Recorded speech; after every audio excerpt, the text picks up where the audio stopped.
This is from Senator Tim Kaine, who's a senior Democrat who is on the Armed Services Committee. Senator Kaine writing today, quote, has President Trump learned nothing from decades of U.S. meddling in Iran and forever wars in the Middle East? Is he too mentally incapacitated to realize that we had a diplomatic agreement with Iran that was keeping its nuclear program in check until he ripped it up during his first term?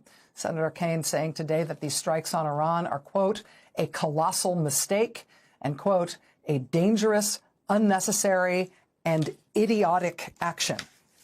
An idiotic action, Senator Tim Kaine calls it. Here's Congressman Jim Himes, who's a member of the Gang of Eight, the top Democrat on the House Intelligence Committee. He says, quote, everything I have heard from the administration before and after these strikes on Iran confirms this is a war of choice with no strategic endgame.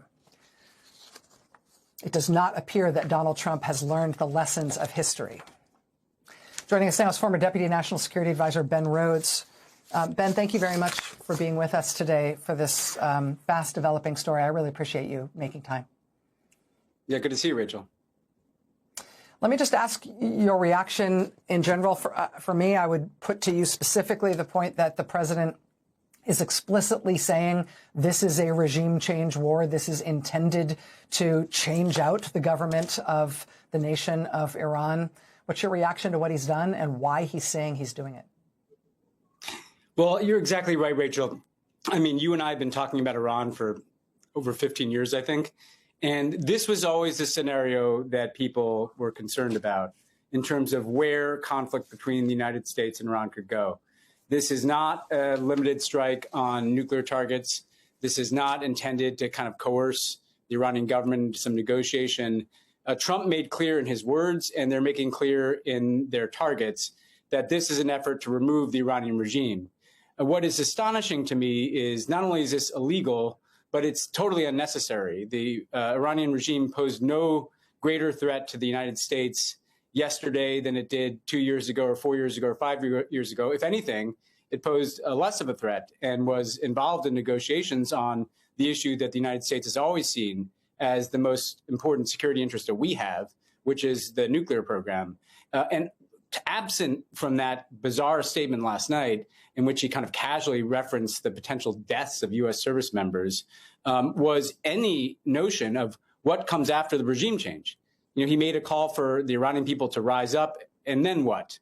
Because we've seen that even if you decapitate the regime, even if you remove the regime, that often, in the case of Iraq, in the case of Libya, in the case of Afghanistan, leads to civil war. They can drag on and have all manner of unintended consequences, human and geopolitical, and with the cost being borne by the American taxpayer. So we are in a deeply, deeply uncertain point here right now, and we don't need to be here.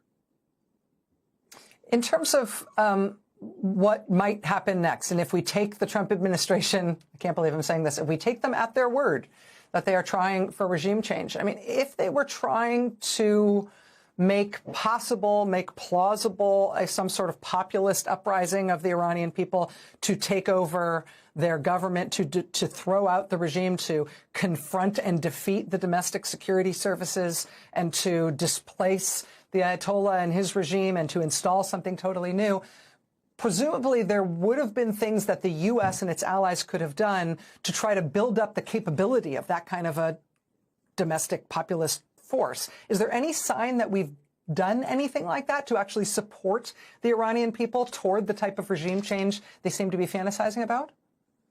I really can't see it, Rachel, because, look, this isn't like in Venezuela, where you took out the leader and essentially left the regime in place, and Delcy Rodriguez, the vice president, becomes the president. They are targeting not just the supreme leader. They seem to be targeting all manner of regime targets. So it's not even decapitation. They seem to be trying to kind of destroy some of the key edifice of the regime itself.